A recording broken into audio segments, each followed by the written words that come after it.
Okay, so when I woke up at 3 a.m. so I could watch Squid Game Season 3 the moment it dropped on Netflix, and then I finished watching it, and I was like, this is amazing. This is an amazing final season for the show. And then I made the mistake of going online and figuring out everybody hated it. Except for like a very select few people. But the overall consensus online is that people hated it. I don't get it though. Okay. I saw the main thing that people said the reason they didn't like it is because Gion's sacrificing himself for the baby. But I feel like that moment's taken out of context by people that use it as a con against the film. The reason he made that sacrifice was to prove to Inno, aka the front man, that there was good in humanity, and he still had faith in humanity, aka sacrificing himself for the future generations.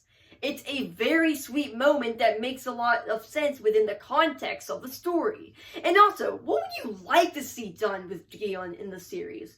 Like, he lives happily ever after? I mean, that's not an option here. He has dedicated his entire life, post getting his life ruined in the Squid Game. Now he has all this money, he's done all this stuff, and now this is the end of the line, this final game.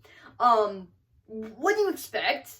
Obviously, they had to take a big swing here, so I feel like him proving his last stand against the front man that there was still good in humanity by sacrificing himself for the baby, for the future generation, is a send-off that I feel, at least in my opinion, only makes sense, and I just don't get how people didn't enjoy that. Like, yeah, I get some people will be like, oh, he met this random baby, and now, oh, he sacrifices himself after all of this work he does.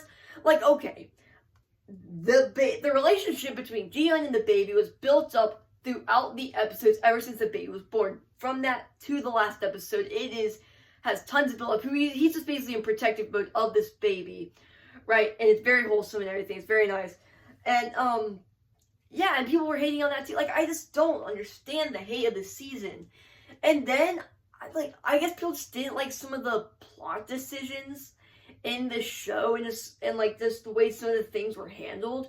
Like, when Inho ends up going to LA to drop off Gion's belongings to his daughter in the US, and then his daughter's like, I don't want to talk to Gion, my dad, I don't want nothing to do with him. You would think that would be understandable, and people got mad about that. Number one, that's understandable, because so you think you're about to see your father, right? And then 4 years goes by, you never hear from him, alright? And then, what happens after that? You're just supposed to be like, oh yeah, we cut off all communication from us, we can't even contact him, I love him so much. Like, no, you're gonna hold a grudge against him naturally because you haven't heard from him in such a long time, making you think maybe he just doesn't care anymore. It would make you think of that from that perspective, that he just abandoned you after saying all this time that he's gonna come be with you at a certain point, and it just never happens. And so people getting mad with that, I think it's stupid. All around, I think Season 3 was a great finale of the series, and I just don't get why people didn't think so. I mean, everybody's entitled to their opinion. Like, I didn't like Season 2 as much as a lot of other people did for just a lot of decisions here and there that, the season just felt incomplete. Obviously, it felt incomplete because 2 and 3 were supposed to be just one season, seasons 1 and 2. But they decided to split up into 1, 2, and 3. Whatever. I've already been over that in my main review. I just wanted to talk about that, defending Season 3. That's about it. See ya.